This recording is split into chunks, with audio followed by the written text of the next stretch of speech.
Rosina Kašičková tančí ve 300-kilometrové rychlosti 4000 metrů nad zemí. 25letá pilotka, studentka dopravní fakulty ČVUT, propadla sportu pro odvážné. Skáče z letadel a je v tom více než úspěšná. Nejen s ní, ale vystoupáme opravdu vysoko. Adéla Klingorová zjišťovala, kde jsou hranice skoků z výšky. Vzlétneme výše než všechna dopravní letadla, přiblížíme se k vesmíru a poznáme odvážlivce, který odtamtud skočil. Joseph alias Joe Kittinger. Pro většinu lidí úplně neznámá osoba.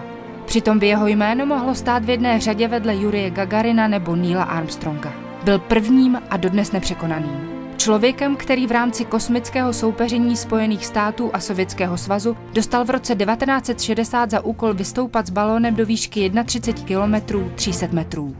A pro celý svět vyzkoušet, co s lidským tělem udělá volný pád.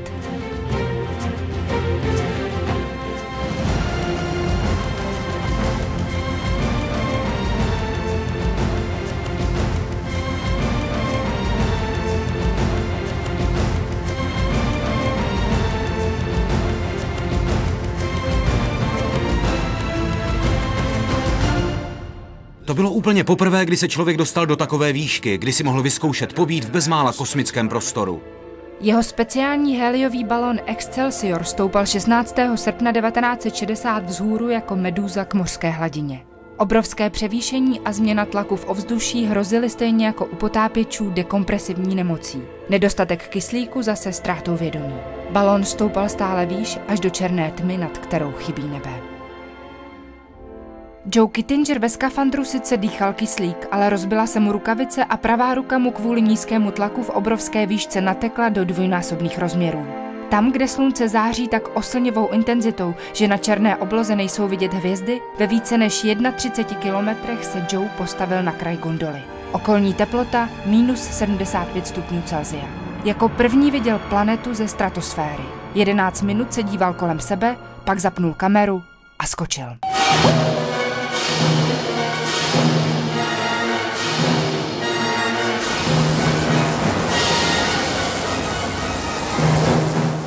Na začátku jsem vůbec necítil, že padám, protože můj zrak se neměl o co chytit. Měl jsem dojem, že jsem zůstal zavěšen v prostoru. Až poté, co jsem pohlédl vzhůru, uviděl jsem balón vzdalující se šílenou rychlostí. V tu chvíli mi bylo jasné, že padám k zemi.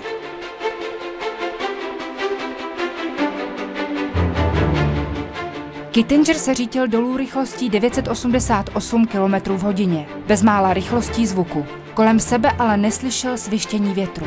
Vítr v takové výšce není.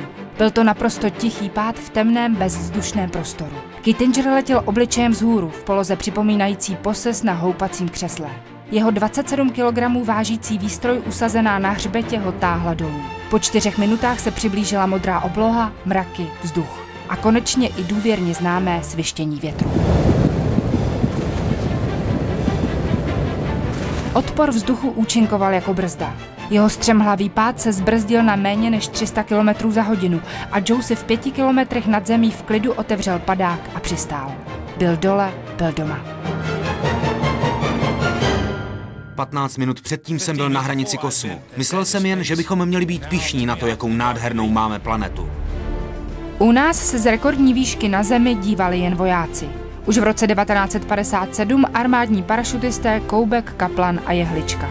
21. března je do bezmála 13 000 metrů vyvezl speciální bombardér a z předělané pumovnice vojáci vyskákali do mrazivého vzduchu -55 stupňů Celsia. Za 3 minuty byli dole.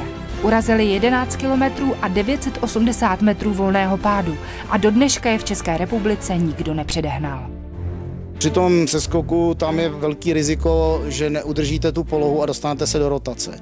A samozřejmě, když by se do rotaci nezastavil, tak můžete přijít až do bezvědomí, no a potom otvírat v nějakým tom hodně velkým, my tomu říkáme šrot, což je neovládaný volný pád, ten padák, tak se do ní můžete i zamotat. Rosina Kašičková sbírá po světě vavříny ve volnopádovém freestylu. Ve vzduchu kombinuje prvky baletu a sportovní gymnastiky a dokazuje, že v posledních letech přestal být volný pád pouze disciplínou, ve které se posouvají hranice lidských možností, ale stal se zábavou pro odvážnější. Tady na zemi si asi nedokážete představit, že bych se tady opřela o vzduch a otočila se pomocí toho, že se tady vlastně třeba zapřu o ten vzduch, ale za volného pádu potom při těch větších rychlostí jsou prostě veškeré části vašeho těla kormidla.